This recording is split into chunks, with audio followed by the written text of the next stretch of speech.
É bom sorrir.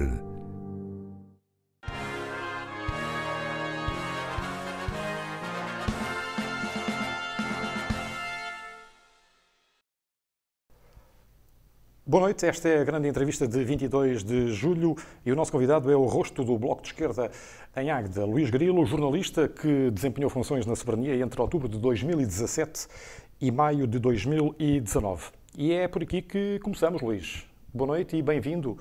O jornalismo está colocado de lado na tua vida ou não? Olá, boa noite. Antes de mais, tenho que fazer aqui um reparo, porque eu não sou o rosto de nada, eu sou, neste caso, estou aqui como representante do Bloco, mas dentro do partido nós somos todos iguais, cada pessoa é um voto, não há mais do que os outros. Neste caso, em Águeda, ainda nem sequer temos uma conselhia formalmente formada, já podíamos ter se não fosse esta questão do Covid, da pandemia, mas isto até a nível nacional alterou os calendários, em Águeda não foi diferente. Nós vamos formalizar as questões, aí sim depois teremos uma coordenação, que será um grupo alargado de gente. Quando é que isso vai suceder? No início de outubro devemos marcar a data. Temos de fazer uma assembleia com os aderentes do Conselho, tem que ser marcada pela Distrital. Muito bem, mas pegando na minha primeira questão, Sim, como é que está o jornalismo na tua vida? Assim, o jornalismo é uma área complicada hoje em dia.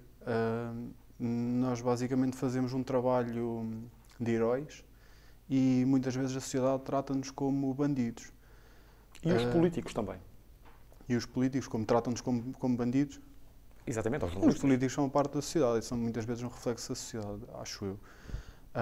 Mas o jornalismo para mim é uma paixão, mas eu percebi que tenho que criar o meu emprego, tenho que criar o meu trabalho, tenho que procurar o meu rumo para conseguir retirar algum rendimento, conseguir ter uma forma de vida digna. E nesse caso uso as armas que o jornalismo me deu e me ensinou. Eu aqui no Soberania aprendi muito porque tive a oportunidade de desenvolver um jornalismo de proximidade, um jornalismo local, de conhecer as pessoas, de perceber novas abordagens até. Mas neste momento tenho-me dedicado mais à área da publicidade, à criação de conteúdos, para a internet principalmente, é esse o grande mercado. Neste momento sim, eu quero ficar por Águeda. Se eu quisesse ir para o Porto ou para Lisboa, se calhar teria uma oportunidade melhor no jornalismo, mas neste momento não pretendo sair de Águeda. Vês mais proximidade ou distanciamento entre o jornalismo e a política? Dentro daquilo que deveria ser o papel do jornalismo, enquanto um poder de fiscalização, não é? Um contrapeso, aí se calhar há um distanciamento. Em questões talvez que eu diria mais nocivas já há uma maior proximidade. Eu penso que dentro do espectro político há muita gente que pensa que se pode enganar facilmente o jornalista, que se pode enganar facilmente o jornal e que se pode até enganar o público. E as pessoas hoje em dia, quem tem responsabilidades, nem sequer dá muita importância à comunicação. E até agora com esta questão da pandemia, saiu um estudo muito interessante em Inglaterra que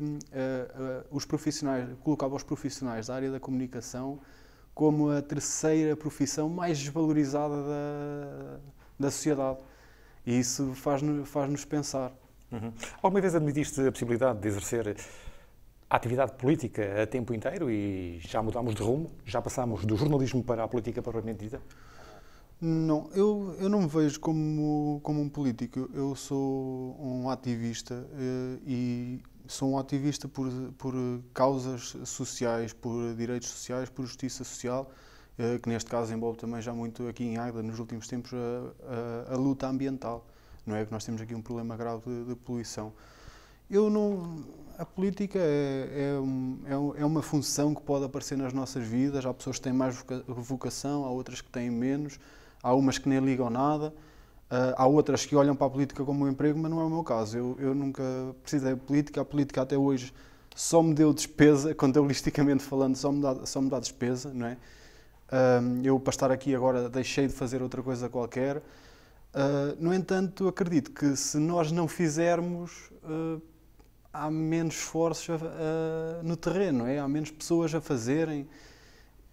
Nós temos uma função, nós temos uma missão na sociedade, sentimos a vocação, se sentimos esse dever, nós devemos assumir as nossas responsabilidades e devemos atuar. Dando o exemplo. Sim, sim. Portanto, deduzo pelas tuas palavras que não tens grandes ambições no seio político.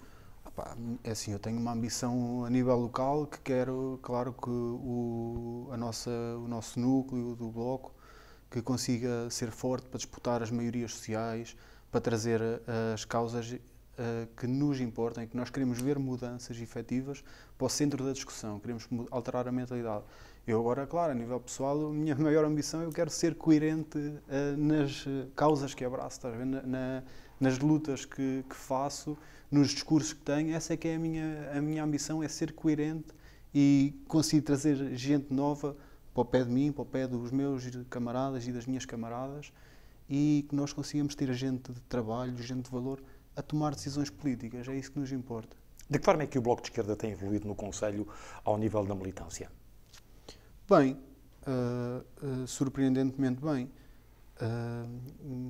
Talvez podemos dizer, desde 2015 que nós criámos aqui uma rede entre nós, com a ajuda, com o apoio da Distrital de Aveiro, que é muito próxima da Águeda, apesar de eu ser o único eleito na Distrital de Aveiro, ser o único eleito da Águeda.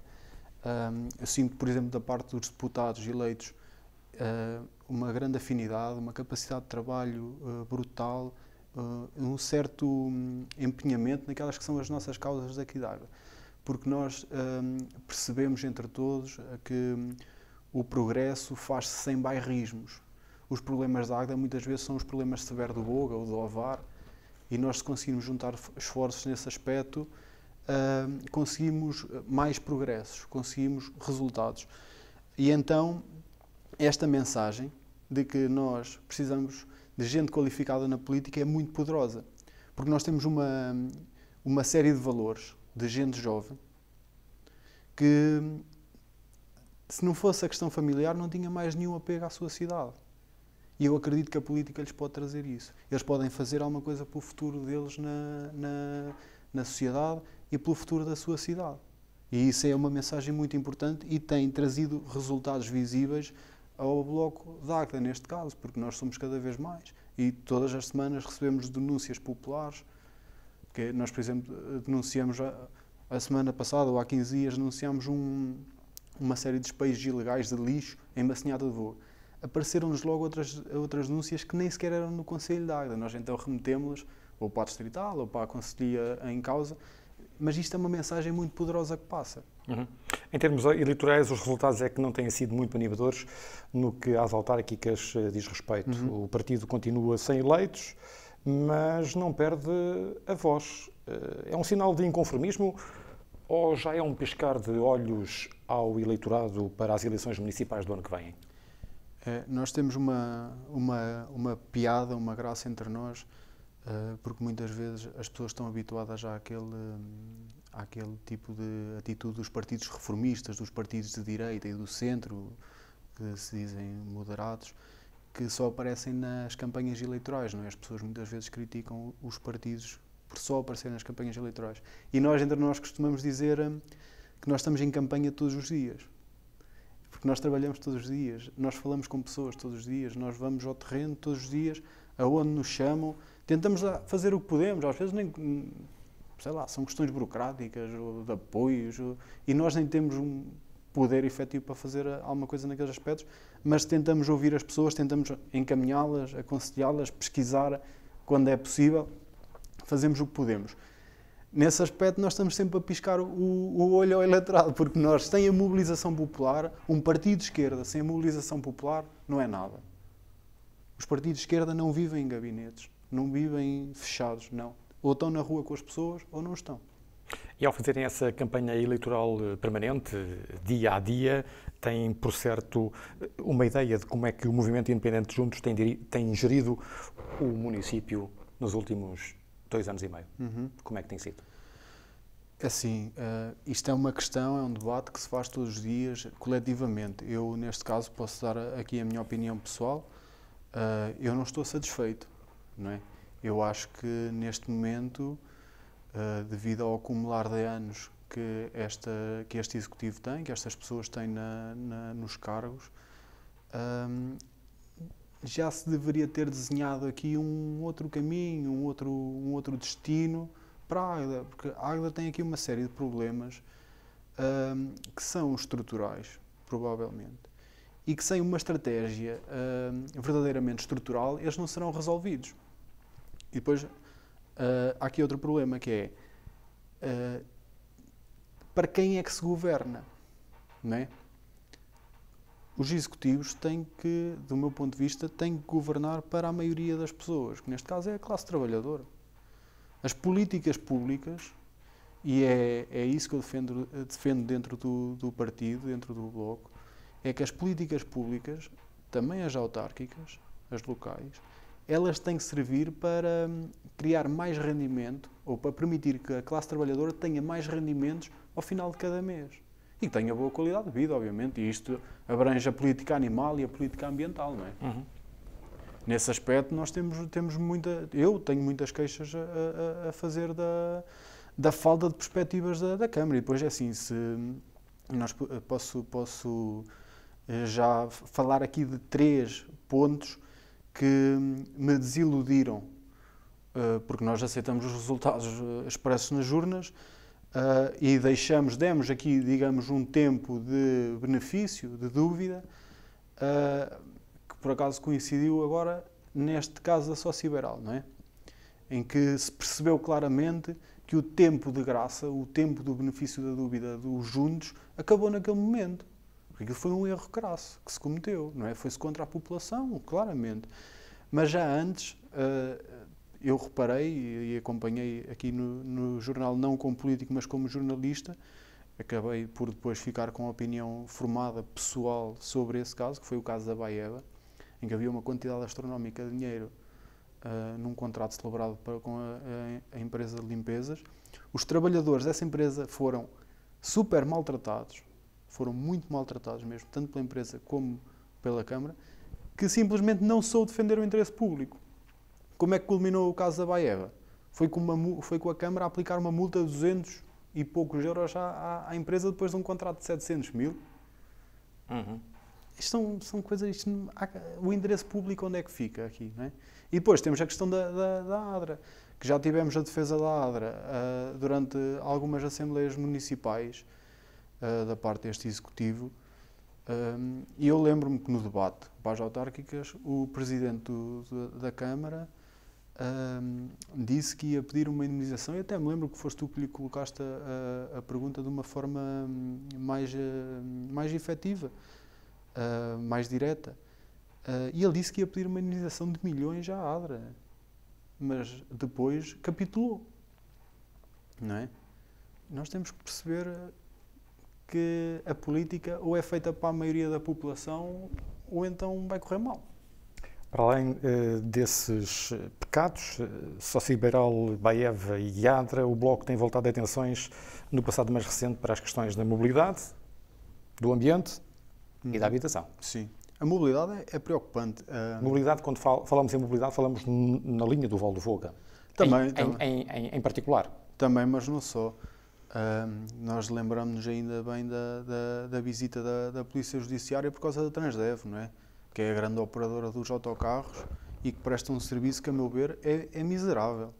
Os autocarros não servem nada nem ninguém, servem mal, porque a mim chegam-me queixas e ao Bloco chegam queixas de pais e encarregados de educação sobre os autocarros. E eu sei perfeitamente que as horas, as linhas, as frequências de passagem dos autocarros são inúteis, não é? Na questão ambiental, temos aqui uma sucessão de acontecimentos que também nos mostram que há aqui uma série de políticas que precisam de ir para o terreno, elas precisam ser postas em prática. Tem que haver mais diálogo com os territórios que são nossos vizinhos, e tem que se começar a pensar seriamente nessa questão ambiental, porque os nossos rios, além do estado de eutrofização a que chegam por causa dos infestantes, daquelas ervas que se vêem à tona d'água, sofrem descargas com uma frequência que ninguém imaginaria até nós começarmos a falar desse problema e trazer esse problema para a opinião pública. E há dias o Bloco denunciou uma descarga da Adra em território de Oliveira do Bairro. Foi isso? Sim, denunciámos essa descarga a par com a Associação do Sértima, em defesa do Sértima. A Associação dos Amigos do Sértima e da Pateia. Exatamente. E aquilo, o que nos chegou e que eu depois fui questionar à Assembleia Municipal dizem-nos que a ADRA presta um serviço de excelência. É assim que justificam os constantes aumentos no preço da fatura, da água e do saneamento. E depois, vamos a ver, a ADRA está-nos a poluir as linhas de água, está-nos a poluir a pateira, que é um bem precioso que nós temos, é uma riqueza natural que nós temos, e eles estão com avarias, eu não sei, porque ninguém me consegue esclarecer. As próprias declarações do Presidente da Câmara de Oliveira do Bairro são dúbias. Pelo menos o que vinha citado na comunicação social. E eu aqui tenho que fazer também um apelo à comunicação social, que não deixe cair estes casos no esquecimento, que tentem procurar, tentem investigar, tentem saber as respostas, porque há cada vez mais gente preocupada com os rios, porque os rios regam o arroz que nós comemos logo à noite, ou amanhã, ou ao almoço, não é? Uhum. Isto é uma questão de saúde pública, não é uma moda. Mobilidade, ambiente e habitação. A habitação em Águeda é provavelmente a causa do maior prejuízo que a cidade tem, o que o Concelho tem. Porque não há habitação em Águeda. A autarquia não tem coragem política para comprar terrenos ou comprar casas e reconstruir ou construir mesmo habitação social a preços controlados, para que, por exemplo, as pessoas mais jovens possam viver no centro da cidade. O que é uma cidade sem pessoas? Não é? Isso é nós neste momento temos uma deslocação de pessoas de Aveiro para Águeda para trabalhar, não é? Eu tenho a certeza que as rendas em Aveiro estão a subir também. Isto começa a espremer quem trabalha de um lado e do outro, porque se não há respostas ao nível da habitação, como é que os concelhos vão ficar? As pessoas vão viver para onde? Então se mudam de casa de 6 em 6 meses, de ano a ano. Isto é impossível, ninguém vai querer ter filhos nessas condições, por exemplo. Há dias escreveste um artigo em que defendias que falta alcatrão na estrada da solidariedade. Vês mais alguma área da governação local esburacada? Bem, nós temos tido aqui um problema com a cobertura médica, não é? Com os cuidados de saúde no Concelho. Eu sei que isto não tem a ver diretamente com a Câmara, mas penso que é preciso marcar uma posição perante o agrupamento dos centros de saúde, não é? Porque o ACES, este agrupamento de centros de saúde, isto está a fazer uma reformulação aos serviços, mas nós gostamos a sentir é que nas partes mais periféricas do território estão a fechar serviços. Isto tem que ser claro. As pessoas têm que sentir que o poder público está com elas, e está com elas na defesa dos serviços públicos, neste caso da saúde, que é só a área em que as pessoas dão mais atenção e têm mais cuidado, porque a saúde, quando nos falta-nos tudo, não é? E agora estamos a pedir a populações idosas que se desloquem não sei quantos quilómetros para ir... Não há transportes públicos, não é? Elas têm um motorista privado. Não têm. Nós estamos aqui a criar um problema e estamos a pactuar com um problema que no futuro nos vai trazer consequências danosas, graves, muito graves. E quando dizias que falta alcatrão na estrada da solidariedade, estavas-te a referir a que em particular? Bem, esse artigo... Tem alguma coisa a ver com o período de pandemia que estamos a atravessar? Claro. Isto já não é uma pandemia. Isto já é uma pandemia e uma crise económica, não é? Uhum. E nós, como já estávamos extremamente empobrecidos, nós começámos a recuperar rendimentos já há 5 ou 6 anos, não é? E nem sequer começámos a recuperar totalmente. Começámos aqui a criar pequenas bolsas de oxigénio, num setor e noutro da população. Começou-se a trabalhar mais, começou a haver então aquela que dizem que é a maior carga fiscal, porque trabalha-se mais, há mais emprego, e isto agora provavelmente vai sofrer uma reversão. Não há de ser uma reversão tão duradoura no tempo como foi a crise financeira, em 2008, 2010, que nós sofremos até há poucos anos, mas vai ter impactos graves. E então esse artigo vinha no seguimento de uma série de propostas que eu ajudei a alinhavar, a enumerar, que são coisas simples que as autarquias podem fazer, como por exemplo prestar maior apoio no atendimento médico, podem levar as populações, podem disponibilizar viaturas para as populações mais idosas conseguirem aceder aos cuidados de saúde, já que têm que se deslocar, não é? Nós até já nos estamos a adaptar a um patamar, a um setor, a uma série de decisões que nós não concordamos de fundo, mas estamos a dizer, não, a autarquia tem aqui uma hipótese de colmatar algumas falhas. A autarquia pode perfeitamente criar uma rede de empregabilidade, não é? Em que ajuda as pessoas que precisam de emprego, que querem trabalhar, a encontrar empregos, a juntar o cidadão ao setor económico, não é? Neste aspecto há uma série de medidas a tomar e elas estão bem elencadas nesse documento que nós apresentámos, que mandámos para a Comunicação Social, mandámos para a Câmara Municipal, que são medidas simples. E aí tenho que falar também até houve uma medida ou outra que acabou por ser implementada. Mas é preciso mais, porque isto vai ser uma crise pouco duradoura no tempo em relação à crise financeira, mas é impactante, isto vai ter um impacto. E depois há aqui outra questão, que é, a CIRA existe, mas não existe, porque a resposta coordenada a nível intermunicipal seria uma resposta muito mais poderosa. Mas ninguém percebe o que é que a CIRA faz, não é? Neste caso, ninguém ouve falar da atuação da CIRA, a CIRA não toma medidas de proteção às populações mais frágeis. Eu falo com as pessoas na rua, principalmente as pessoas mais idosas, elas nem sequer sabem que a CIRA existe. Defendes, portanto, uma atuação da CIRA em bloco, conjunta, claro, e não uma atitude individualista por parte dos 11 municípios que a formam? Claro. A CIRA foi capaz de se unir em torno da Transdeb e garantiu o negócio todo dos transportes à Transdeb, em bloco. E não se consegue unir para garantir respostas de direitos básicos, de justiça social, às populações mais frágeis, às populações mais idosas e às populações mais empobrecidas. E até à classe trabalhadora que está desempregada, por um motivo ou outro ficou desempregada, nem uma rede de empregabilidade são capazes de gerir, de implementar. É estranho, para mim, não concordo com este. O que é que um executivo municipal de Águeda teria a ganhar com um vereador do Bloco de Esquerda, sabendo-se que o resultado foi paupérrimo, o Bloco não chegou aos 400 votos e precisava de muitos mais para eleger um tal vereador. Mas o que é que teria a ganhar um executivo com um vereador do Bloco de Esquerda?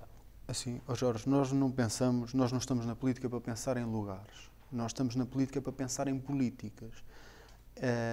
Um vereador ou uma vereadora do Bloco traria muitas novidades, de certeza, ao nosso panorama político local. Mas, acima de tudo, traria políticas sérias, políticas execuíveis, políticas de justiça social. Pelo menos proporia. Claro.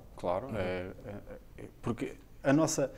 De resto, como tem proposto na comunicação social... Sim, nós não termos o lugar não nos tem impedido de ir à Assembleia Municipal também. De ir à Assembleia e de propor. E nós não propomos para ali, para aquele e para aquele. Não, nós propomos para toda a gente e propomos publicamente.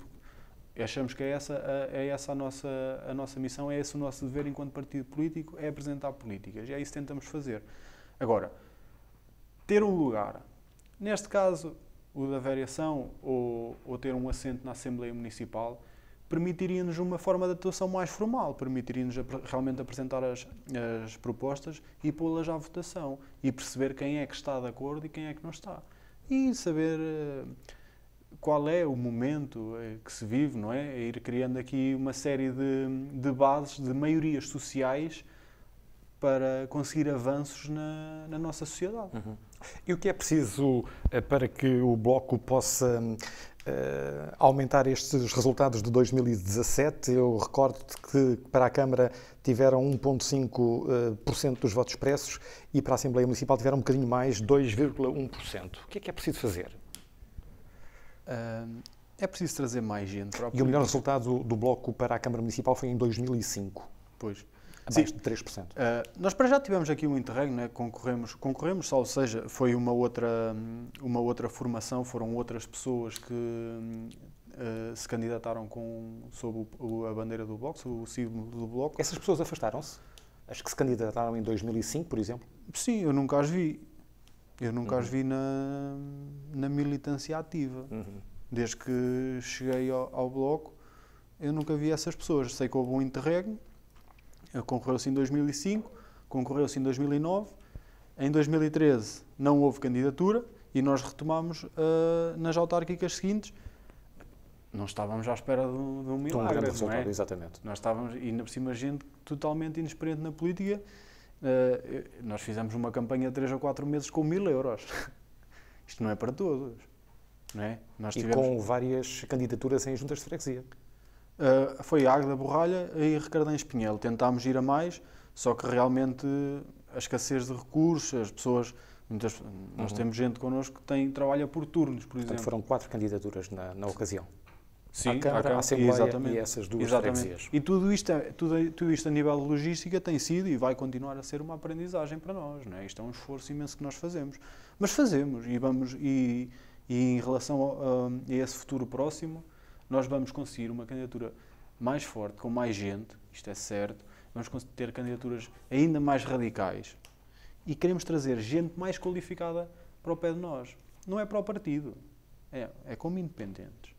Podem vir como independentes, podem se juntar às nossas candidaturas se realmente se revêem nos nossos valores, nos nossos objetivos políticos, no nosso programa, porque o programa é muito importante para nós. É muito mais importante do que a cara bonita que vai à frente ou não vai, ou o status que isso dá. Isso não nos interessa. Nos interessa ter um programa coerente, ter um programa de valor e que nos permita, durante os próximos 4 anos, apresentar medidas e disputar a maioria social. O que é que queres dizer com candidaturas mais radicais? Hoje em dia usa-se a palavra radical de formas que são etimologicamente erradas, ou seja, a nível do português, a palavra do português, e não só onde a palavra radical existe, nas línguas onde ela existe, radical tem que ver com raiz. E nós somos radicais porque nós atacamos a raiz do problema, não é? Nós sabemos que a sociedade capitalista tem uma série de contradições, tem uma série de problemas, promete-nos riqueza, mas dá-nos muita miséria. Dá-nos muita fome, não é? Dá-nos muita desigualdade social. As nossas políticas, as nossas candidaturas têm que ser ainda mais radicais, no sentido das suas análises serem mais eficazes para perceber realmente quais são as contradições do capitalismo e atacar este sistema que é injusto por natureza. Não é um radicalismo maldoso? Não. Bem pelo contrário. Sim, nós não vamos chegar aqui e tomar as terras agrícolas de toda a gente e as casas de toda a gente e os carros de toda a gente, até porque isto até me vais permitir fazer aqui uma breve explicação entre aquilo que é propriedade privada e propriedade pessoal. Nós na propriedade pessoal não tocamos, não está no nosso património ideológico nada que tenha a ver com a propriedade pessoal. Agora, a propriedade privada, que é o caso de setores que produzem riqueza, eles aí terão que ser taxados, não é? Terá que haver uma redistribuição da riqueza para a sociedade ser mais justa, não há outra hipótese. Como tem sido a prestação dos 2 deputados eleitos por Aveiro, o Moisés Ferreira e o Nelson Peralta? Tem sido boa? Eu sou suspeito para falar, mas eu acho que, por exemplo... Pelo menos tem vindo muitas vezes a Águeda. Tem, e a todos os sítios, ou aos sítios, digamos, eles passam por muitos lados do distrito.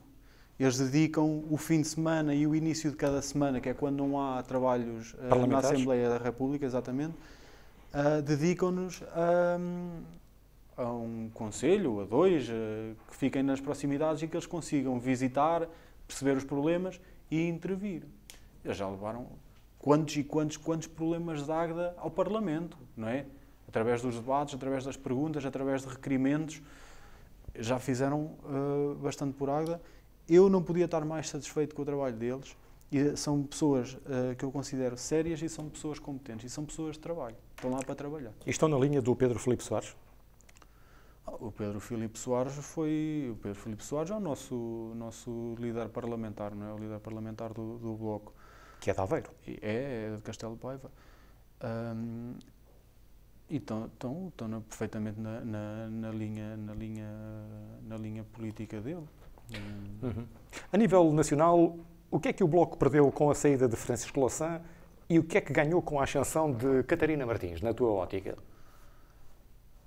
Catarina Martins é uma mulher e só isso já traz uma forma de comunicar diferente, já traz uma sensibilidade diferente. Muitas vezes traz um calor que se sente. Nós, quando são visitas, por exemplo, a feiras ou a fábricas, não é? Muitas vezes há casos de falência danosa. Há pouco tempo tivemos em Albergaria com ela. E as pessoas nutrem carinho pela Catarina Martins. E nesse aspecto, o Bloco tem, desde há alguns anos para cá, o objetivo de ser um partido de massas, de querer mobilizar as massas para as suas lutas, para as causas sociais que nos movem. E a Catarina Martins tem feito um bom trabalho nesse aspecto, mas eu acho que ela não faz... Ela tem uma sensibilidade natural, ela tem uma prestação que é natural em si, e isso... O que é que as pessoas procuram hoje em dia na política? Que já não têm há muito tempo. Autenticidade. E a Catarina Martins, para mim, representa bem essa autenticidade que os líderes devem ter. Deixa-me lançar-te uma provocação. O Francisco Louçã está para o Bloco de Esquerda como o Paulo Portas está para o CDS? Não, de maneira nenhuma.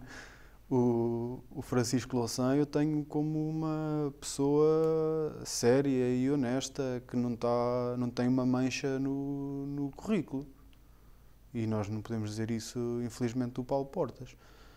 O Francisco Louçã tem o caminho dele, como toda a gente. Não sei o que é que o futuro reservará para ele, se reservará mais alguma disputa política, encabeçando listas do Bloco ou não. Nós não perdemos muito tempo a discutir lugares, perdemos tempo a discutir políticas, e as discussões são boas. O CDS continua a ser o vosso adversário de estimação? Assim, a direita está com problemas graves em Portugal. Os problemas que existem com a direita a nível nacional vão acabar por refletir-se a nível local. Vão ter umas ondas de choque, se vão sentir com algum atraso, mas vão se sentir. A direita tem dois problemas. Tem um problema político e tem um problema social. O problema político da direita é que, depois de quererem ser mais troiquistas que a Troika, perderam o chão. A direita agora dificilmente nos conseguirá apresentar propostas de crescimento económico, por exemplo, e que a maioria da população é já as credíveis. Porque nós sabemos o que é que eles nos fizeram. Eles empobreceram-nos fortemente. Eles fizeram com que a riqueza gerada passasse da base da pirâmide para o topo. Não é? E isto custou-nos caro. Isto custou-nos muitos anos de desenvolvimento. Os governos são temporários, mas os anos são permanentes. É uma frase antiga e é bem verdade. E a nível político eles têm esse problema. Já não conseguem mobilizar para as suas propostas.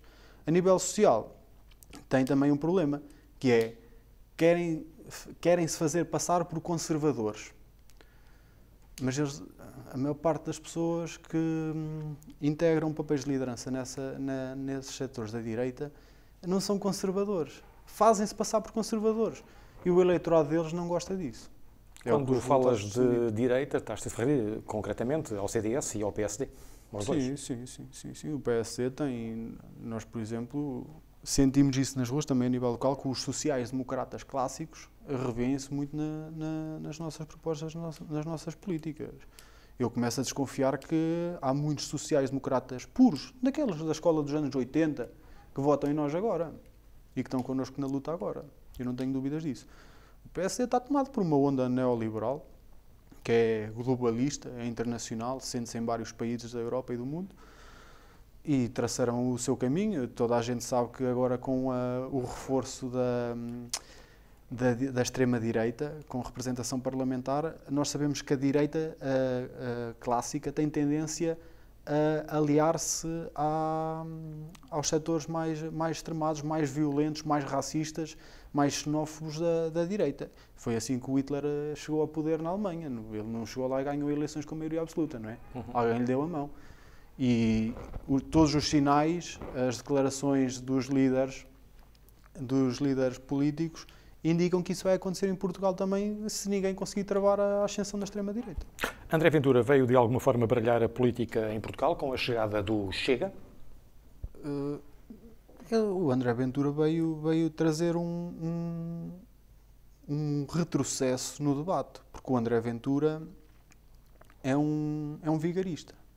O André Ventura vive da contradição e vive da miséria, vive da miséria das pessoas, vive da solidão das pessoas, vive do sentimento de revolta que as pessoas têm, mas as pessoas têm esses sentimentos de uma forma legítima.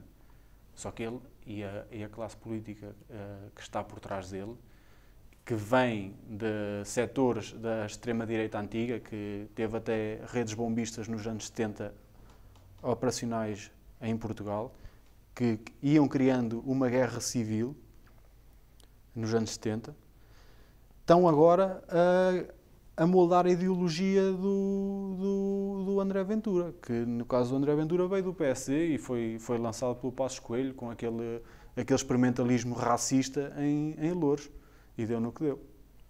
O Bloco de Esquerda fez bem em dar a mão a António Costa e ao Partido Socialista, na tua opinião? Assim, o Bloco de Esquerda não deu a mão a ninguém. O Bloco de Esquerda discutiu políticas que foram aceitas pelo partido do governo, porque o Bloco de Esquerda nunca teve no governo, nunca teve um ministério, não é? O Bloco de Esquerda negociou políticas com o PS, que o PS aceitou colocá-las no Orçamento de Estado, e isso permitiu aquela retomada dos rendimentos, os ganhos para a população, a nível económico e financeiro, que há bocadinho falámos, nos últimos 4 ou 5 anos. Eu acho que o Bloco tem o peso que tem o peso que os eleitores quiseram dar, e enquanto nós tivermos essa força, eu tenho a certeza que nós vamos continuar a discutir políticas, nós não estamos a dar a mão a ninguém. Luís, obrigado por teres vindo à Soberania TV. Foi um gosto ter conversado contigo. Obrigado. Até uma próxima oportunidade. Por hoje é tudo. Regressamos no dia 27 de julho para uma conversa que vai incidir sobre a educação, sobre o ensino privado em particular. Boa noite e boa semana.